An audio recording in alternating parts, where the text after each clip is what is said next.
A Japanese woman hired a male escort. She posted in the Tokyo subreddit about her experience. She was pretty clinical about it, but she talked about the ins and outs and how she found the place and what she talked about in the experience. She didn't get into the nitty gritty sexual details. Anyways, then a few days later, she posted in the 2X chromosome subreddit saying, I posted about paying for intimacy and so many men couldn't handle it. She says, I posted about my experience using a male escort a few days ago on a subreddit where it was allowed.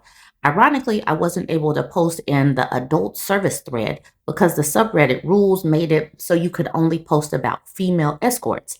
Not to mention, the general vibe of the subreddit made it like they were assessing the workers through a crude lens, and I didn't want to contribute to that. Anyways, she's talking about the logistics of it, blah, blah, blah. I went through this whole 2X chromosome post, and then yesterday I did her whole post that she posted in the Tokyo subreddit. It got long. She is a long-winded writer. But let's talk about some of these comments. I'm going to get to some of the salty men in just a moment, but I did want to do two of the comments from the 2X chromosome subreddit. So Muffy Wright says, women are supposed to be nurturing. It's the feminine trait above all others. That means intimacy for women is always supposed to be about the emotional fulfillment, and you can't buy that or get it from a stranger. More importantly, men fear being extraneous. If women can simply buy intimacy, then what do we need men for? The lie the manosphere tells everyone is that women are incapable of living a good life without a man to provide, protect, and lead.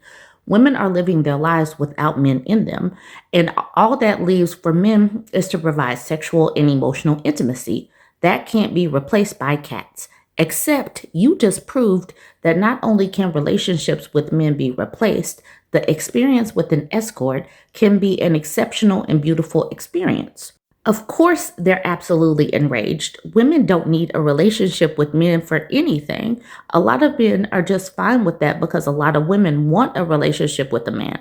All men have to do is be a genuine partner. Manosphere men hate that because they want a relationship in balance in which women submit.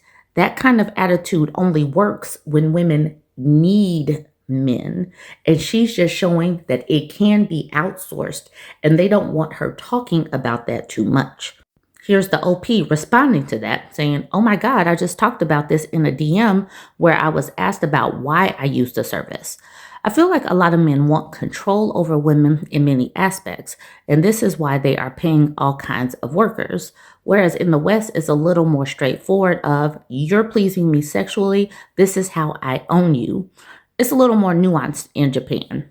Simple things like a woman serving you tea, having her hold your coat while you take your shoes off, having her walk behind you outside. These were the traditional ways a guy would control a woman. Thus, the way the geishas were so popular because they were good at treating men as if they were an upper. Obviously, pleasing sexually also meant ownership too. But there's that nuance, a reason why female hostesses are also popular here too, even though they don't necessarily offer sexual favors. I was a hostess once too, if you have questions. So with that said, all of this control and power over women seeps into regular society. Even though men could be polite and friendly, you would be considered more womanly if you did things that served men. Obviously, there's the easy things like you're considered more womanly if you cooked or cleaned, but there's more to it. You're more womanly if you're a good listener. You're more womanly if you laugh pretty. You're more womanly if you have interests that spark enough conversation to interest a man, but not too much that you're more knowledgeable than him.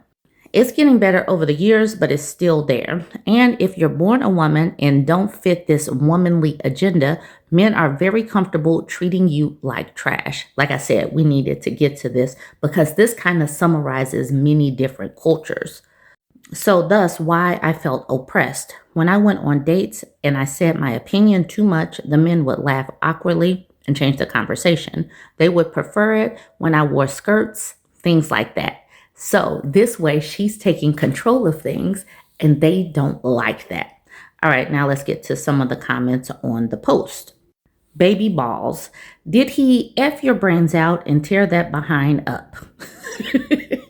She says, what were you thinking I was going to say when you asked this? Oh, yes, he gave me great D and we loved all on each other all night. And it was so amazing because that's not what happened. Effing creep. Future Arm says, I just take care of it myself. Have a sandwich afterwards and save money. Human interaction is important too, but using services comes with health risk and syphilis is huge here. Take care, OP, and props for being honest though. And she says syphilis and other STDs are definitely prominent here in Tokyo. I understood the risk while going in. Thanks for your concern though. Is he really concerned though? Does he talk to men about their health risk when they're talking about sex with women? The way they are acting concerned is kind of interesting to me. Business Court says, weird flex. And she responds, weird comment. Seven Fingers Deep says, congrats. And she says, thanks. Jason says, don't know why you received a rude response. I was enthralled by your story and am only in this sub because I'm thinking about the JET program. Thank you for sharing a fascinating look into the myriad experiences of life on Earth. And to that, the OP says, thank you. Good luck on your program. Makishi says, imagine the comments and downvoting if gender were reversed, laughing my butt off. We got B. Barrington saying, sorry, but there is something super sketchy about this whole post, from how it's written to the replies to the fact that the OP has only made this one single thread and has commented nowhere else, because obviously this is an alt account. Marcel's Mudda says it could be the erotica alt of the user. That's why there are no other posts. I also have one to split NSFW and SFW. So not safe for work and safe for work. But the comments are still a bit weird. And to that, the OP says, yep, this is an alt account. Feel free to feel what you feel. If you feel like this is an ad, then go ahead. Superbug says, thank you for sharing your experience. As someone who's very shy, I've often wondered about such a service as it would go well with my personality. And then the OP says, really depends on who you get as an escort. I'm talkative and social, but very shy in bed. I vibed well with escorts in terms of conversing, but he was also very assertive and pushy about the sexual parts. And I kept blushing and looking away.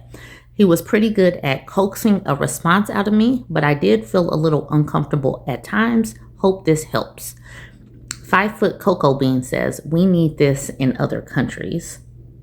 Motivated for Games, definitely a man, saying, well, yeah, people are hating because if a male posted about his experience with it on here, you'd be absolutely pooping on him. And then he says, downvote me all you want, but I'm not wrong. And the thing is, it depends on how you talk about women. Nothing in this made him into a piece of meat or something that's just like she didn't dehumanize him. So we don't know if women would have downvoted him to hell like these dudes are doing here.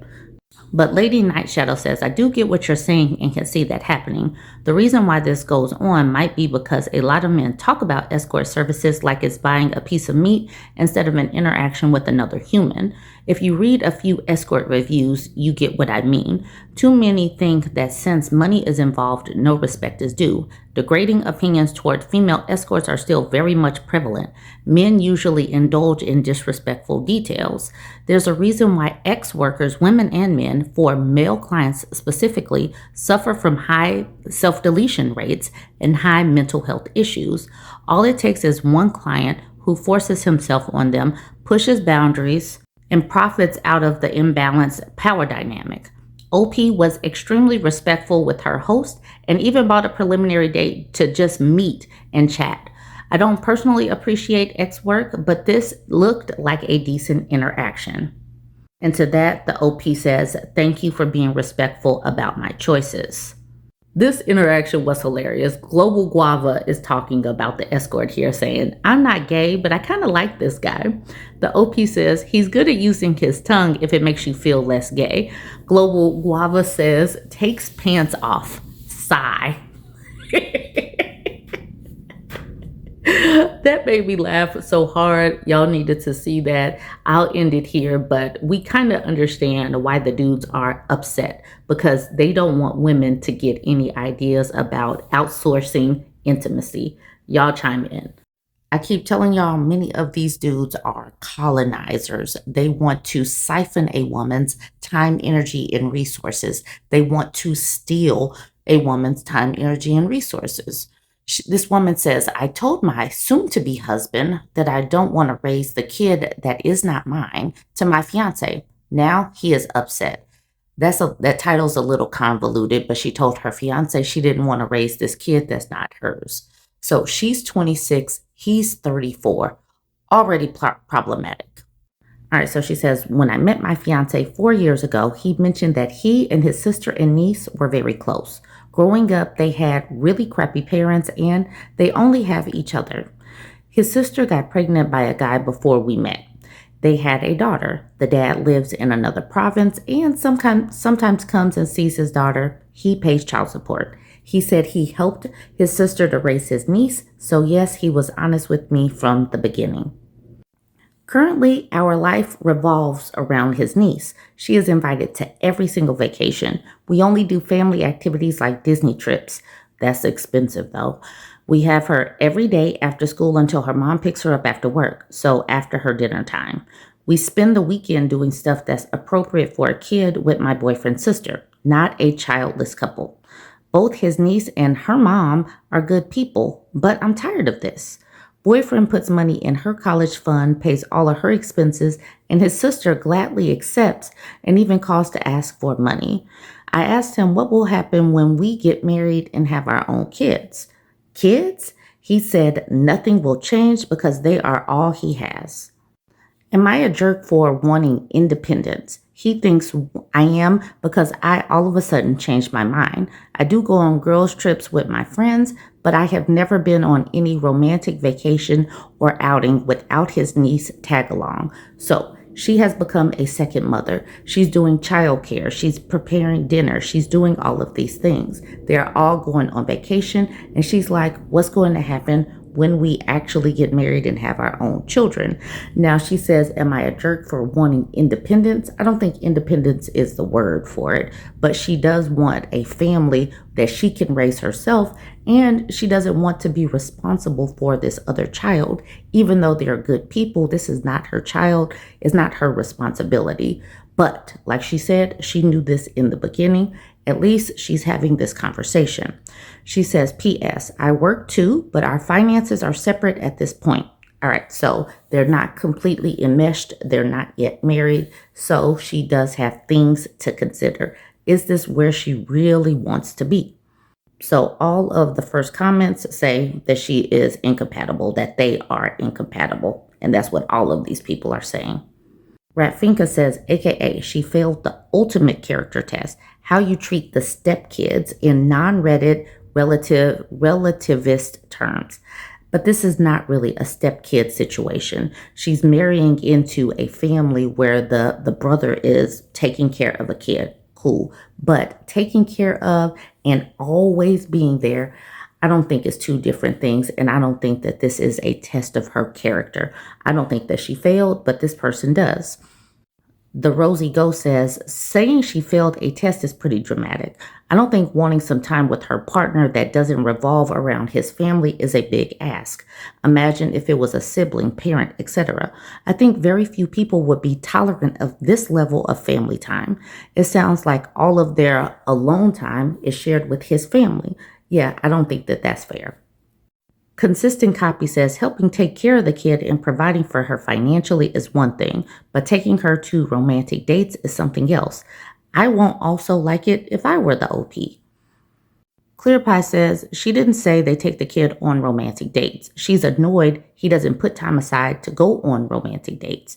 She didn't mention she's had a conversation asking for that time, so there's a possibility she's playing happy family and just quietly building resentment.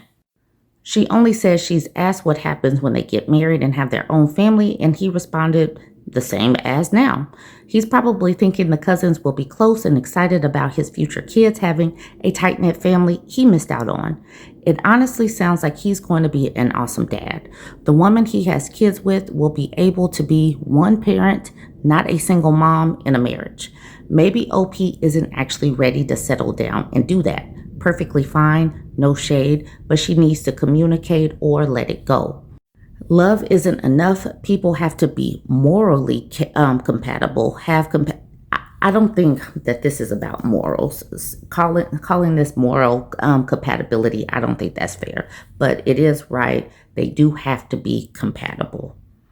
I really do not care says this is true, but they want different things. The boyfriend wants niece as an integral part of his life in every way. She does not want this. Boyfriend is not and should not change for her. She needs to do the right thing and break off the relationship now. It's only going to get harder. Love researching says agreed. I was about to say this same thing. It's not that she's not okay with it, but she wants some one-on-one time, and that's perfectly normal. It's not her stepkids because it's not his kid. If they separate, I don't think he will ever find a woman that will put up with him being his sister ATM and not ever getting any romantic time together. Just my opinion. Exactly. Abject Rich says, indeed, the boyfriend is enmeshed in his situation. OP, don't waste your time. He enjoys his life as it is, so let it be. All right. There was an update the next day. Update on fiancé raising his niece. She says, before I delete my account, I just wanted to thank those few people who validated my feelings and gave me courage to end my relationship. Thank you for not calling me an evil witch or tell me never to have a baby like the majority of the comments. I had a long talk with my now ex. His niece was picked up by his sister. I expressed all of my frustrations and how he spends all his free time with his niece. I told him I felt lonely in our relationship and I don't get any adult time with him. I told him that this is concerning because I will never be a priority, and if we ever have kids, they won't be a priority either. He got very insulted and said I was jealous of a literal child. He said he grew up with deadbeat, lousy parents, and he won't let his niece or kids ever experience that. I again explained my points, and he replied back the same. I told him we don't understand each other, and I think it's for the best if we end it. He said I was acting very immature by getting jealous of a kid and now ending everything over this. Whatever. My sister and her husband are helping me with the move and finding a new place. So she will never get any alone time. And you know what? He's doing an honorable thing. He's taking on this niece. Cool. But if he does decide to have a relationship, he is going to have to factor in that this is his niece. And if he is going to have his own kids, he's going to have to separate. But maybe he won't be able to. And so any woman that takes him in or takes him on will have to understand the dynamics and be perfectly fine with never having date night, never having a chance to be alone after work or anything, and understand that you are the child care. You are second mom. So maybe he'll find that person. Impressive Ice says, I think you were quite patient and reasonable. If he valued the relationship with you, he would have compromised on this and at least tried to understand your perspective. Sad thing is, the child would have benefited from seeing a healthy adult relationship.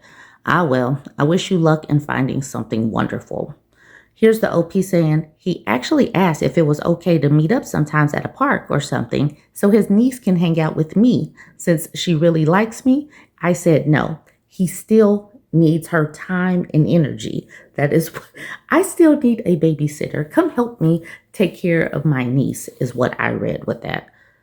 Remarkable Lead says, I feel like this really just shows you're making the right choice. One of his first thoughts, if not the first, was again to center his niece. Yikes. Javon says, oh, that's not good. He saw you as an accompaniment to his niece's life rather than a partner in his. I'm sorry it didn't work out. I fully admit I initially thought you set yourself up by walking into this relationship with eyes wide open. But that doesn't mean you don't have a right to change your mind. You just don't have a right to try and force him to change his.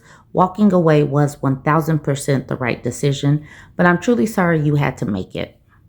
I think Javon was spot on. I don't think that anybody in this situation were really bad people. This dude is doing the best that he can. The mom is probably doing the best that she can as a single mother, but that doesn't mean that this 26-year-old wants to be a stepmom to this niece. All right, y'all. You all chime in. Let me know what you think. Like, comment, and share. Why are Black men becoming more and more anti-feminism? I don't know if they have become more, but they have definitely been anti-feminist for as long as my feminist lenses have been on. But let's look at what this woman is saying in the Black Girls subreddit. She says, I understand that men in general are becoming more right leaning, and Black men are not immune to that.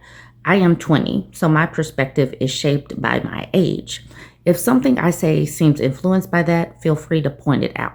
Most of my awareness developed from 2016 onward through middle school and high school, where I noticed racism, classism, misogyny, and homophobia. Even as a kid, I could pick up on social hierarchies and put them together, even if I did not fully understand them yet. So, I wonder if Black men have had similar experiences of recognizing these patterns. Rhetorical. I see homophobia discussed in the Black community, but I also notice misogynistic attitudes that can feel very normalized, even from people close to me.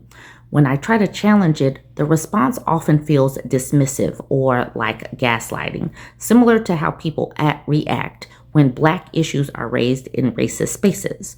I do not think this is new, but it feels more visible now, especially online and in college or public spaces. I used to feel generally safe around Black men. You did? Oh, okay. But that sense has shifted over time, and I have started leaning more towards Black women for that reason.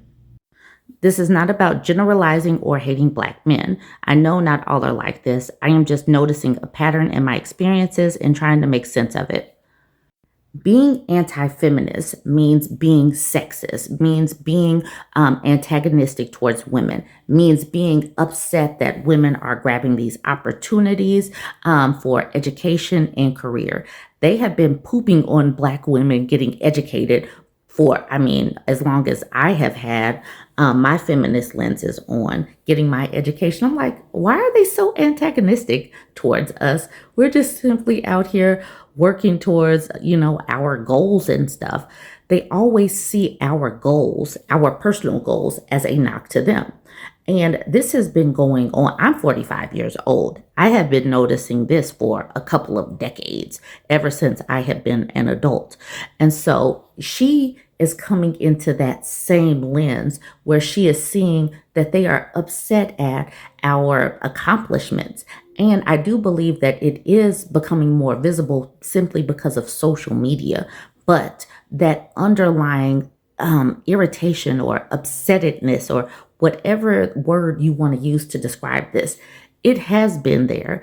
They always would call us masculine for having goals. They would say that, achieving things and wanting to be independent, we're being a man.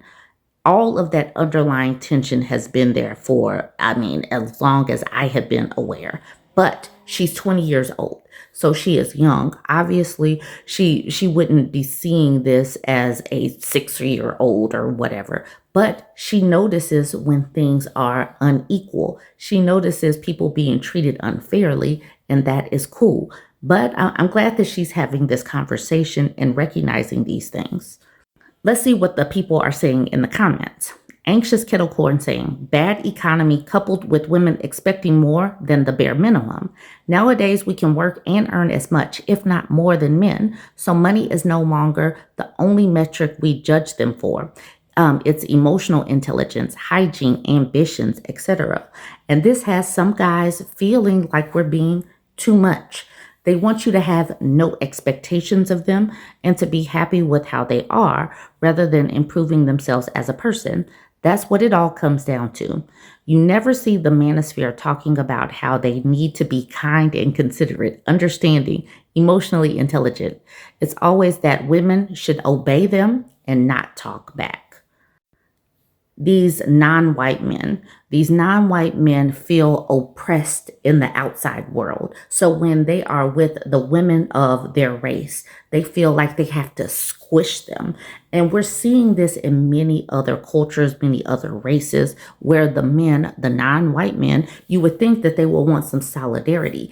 they feel powerless out in the world. So they feel like they have to be demigods in the home. So that is the reason why they can't stand women like us that want to have freedoms and make money and have successes. They're like, no, that's emasculating. It's emasculating for you to have some successes because out in the world they're not as successful and they're not measuring up. So they feel like they have to conquer the women of their race and culture.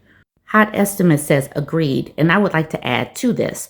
A lot of Black men grow up without healthy male role models and alongside socioeconomic pressures that create deep struggles around masculinity, identity, and self-worth that often go unspoken. So I've noticed that some of the unresolved frustration gets projected onto Black women. For some men, opposing or criticizing strong Black women becomes a way to distance themselves from perceived weakness, assert dominance, or gain validation outside the community by presenting themselves as more rational or different from the others. I don't care what Gabe has to say. All Up in Your Mind says, I think they don't want to have to take accountability for their misogyny and sexist behavior. Maybe they want Black women to remain uneducated and ignorant about feminism so they can continue to abuse and take advantage of us. Not too long ago on Twitter, Black men were mad about the movie Is God Is because it follows two Black women killing their father. Mind you, their dad set them on fire along with their mother and the house. I think anyone would agree that that's a good enough excuse to seek revenge on someone, but they made it seem like a Black woman directed a movie to advocate for taking out Black men, and when called out, there was no accountability. Not to mention, none of them spoke up about the real life stories of Black men harming and annihilating their families. I also don't want to make this a dog pile on Black men, but I do think it's a serious conversation to be had. Ultimately, we all need to understand intersectionality and have these conversations with that in mind.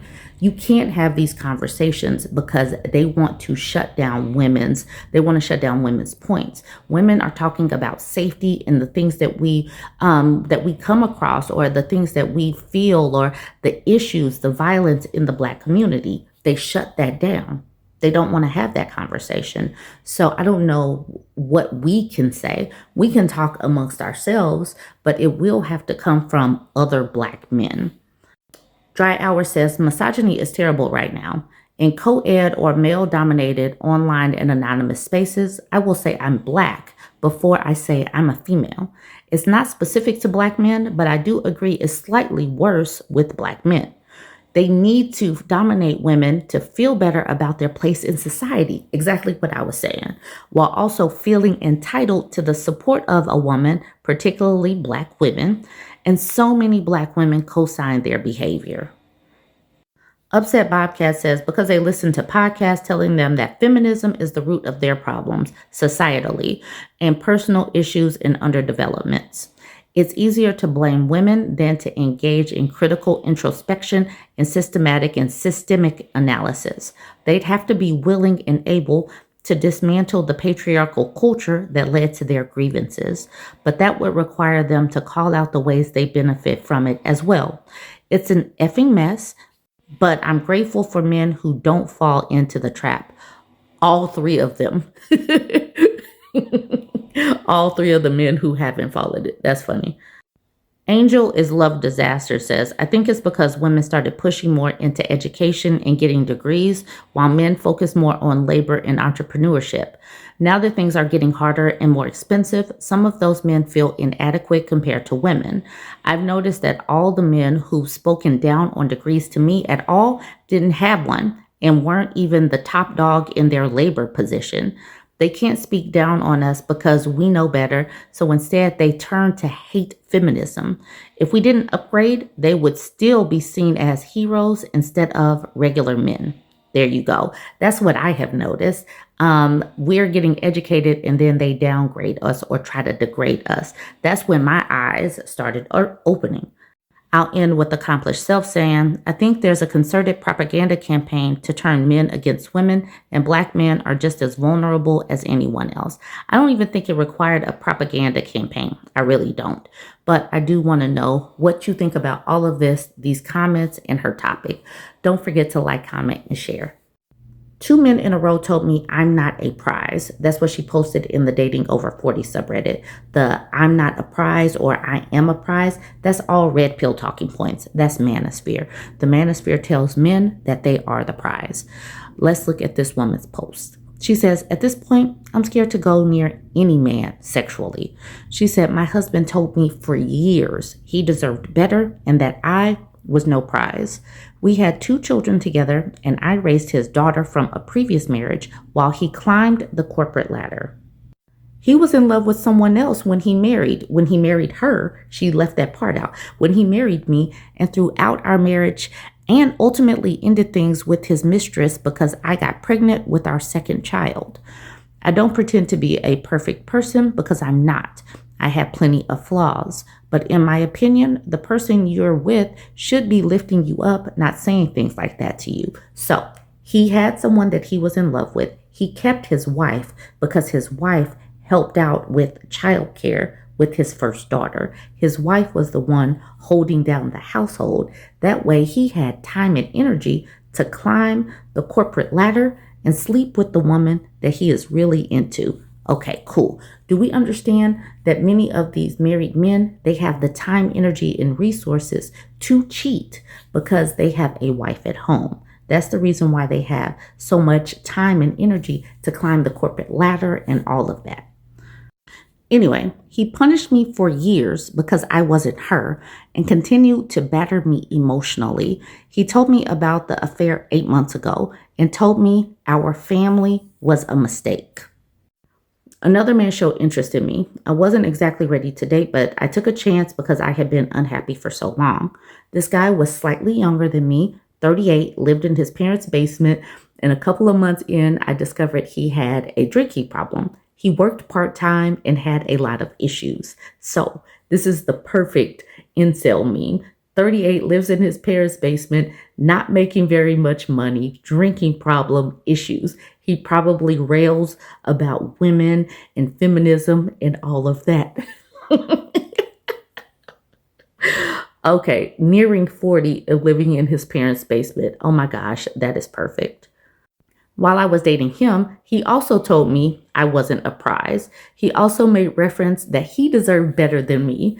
Ultimately, he broke up with me. We didn't date very long. It was only 4 months. But ultimately, the reason that he ended things with me is because he felt like he deserved better and that I wasn't a prize.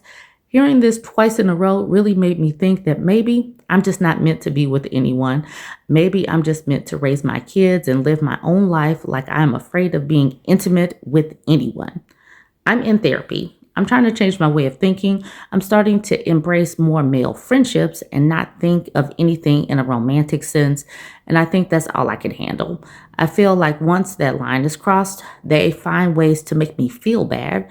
And I just don't know what to do at this point. I'm not a bad person. I consider myself to be a good person. I'm not ugly. I'm not overweight. Okay, so if she was ugly and overweight, would she deserve this? No. I need women to get out of that thinking. But let's go. Let's keep moving. I don't have any substance abuse issues. I'm a pretty healthy person. I go to the gym every day. I work. I take care of my children, and I'm a good friend. I don't understand the cruelty of people, especially someone that you're intimate with in retrospect. I'm no longer a prize because of my age and I have children, and I'm not exactly what a guy would choose as his first choice, but there's a guy I'm with have to tell me that. Maybe does the guy I'm with have to tell me that? No, he doesn't. He's trying to pull your self-esteem down. Now, for this person up here, he's just being cruel because he's a loser. He's a loser. He's nearly 40, living in his parents' basement, only working part-time, has a drinking issue. He is a loser. That's the reason why he said this. Her husband, her ex-husband, told her that because he sucks. He's a cheater. He has no integrity. He needs to bring her down. He married her for convenience because she was doing his childcare and providing a service, providing the benefits of a wife appliance. So he didn't think of her as anything except a utility. Once you know and understand how these people think, it's easier to become unbothered. If a loser tells you you're not a prize, okay. If a person who is a cheater who lacks integrity and he sucks tells you you're not a prize, then you can compartmentalize the nasty things that he's saying because he has sucked for the beginning, because he has been cheating from the beginning. So he's a terrible person. You have got to understand these people so you can compartmentalize their insults. Smart Mall says, so, two disordered and dysfunctional men told you that you were not a prize. They projected their low self-esteem and shame onto you. Do you want to continue to carry that for them? We can carry and internalize what they say, or we can look at it from an angle that what they said is untrue because many others do not see us this way. We got Crisco Cat saying, more than likely, there's nothing wrong with OP other than her picker and internalization of the wrong things said to her. And to that, the OP says, I won't date right now because of that. Currently in therapy and just raising my kids. But what did she do wrong? Now, the second person that she was dating is a loser. Maybe her picker was wrong, but that's where women need to heal after a bad relationship. She needed to heal, so she's just not jumping into something simply because she's lonely. But I don't know what she did wrong with the first person. We don't know that her picker was wrong. Maybe she saw this successful man who said he wanted a relationship, a family-oriented man. It just turned out that he was a liar. Little Gator says, I like to think of it more simply. Those men are carrying around rotten fruit. Both of them randomly gave you their rotten fruit. Don't eat that crap. Don't keep that crap. Put it in the compost and turn it into fertilizer for your life. I absolutely love that. All right, she says, these men are carrying around rotten fruit. Both of them randomly gave you their rotten fruit. Don't eat that crap. Don't keep that crap. Put it in the compost and turn it into fertilizer for your life. Bam, bam, nothing else. We don't even need to say anything else. I love that. Realistic Mobile says, love this so much. So true. Okay. I think we're done here. Lil Gator dropped the mic. Okay, we're done. Y'all go ahead and chime in. Let me know what you think about this one. I said it and I'm standing on that shit. 10 toes down. This motherfucker got mad at me because I told him I'm not interested in dating him because he got some kind of kidney shit going on. He really got in his feelings about that shit. I don't give a fuck. I ain't got no pre-existing conditions. I ain't interested in dating nobody with pre-existing conditions. Bitch, I'm not trying to be nobody's caretaker. I got fucking countries I'm still trying to travel to. I don't want nobody with no serious or life-threatening pre-existing medical conditions. I'm not fucking doing that, and I don't give a fuck who feel like what about it. And we sure as fuck not at our big age. I'm not doing no kids under the age of motherfucking 18. I ain't nobody's mammy no more. I mean, besides my kids, but they grown. And I ain't nobody's fucking caretaker. Now, we get together and we build a life and you develop some shit. Oh, I'm 10 toes down. I'm standing with you. We doing this together. But right out the gate, I gotta do blood counts and shit. I can't do that. I can't do that, baby. I'm not sexy about trying to walk down the streets of a foreign city and we gotta lug a motherfucking colostomy bag and fucking oxygen tanks and shit. No, baby, I can't do that. Good luck, though.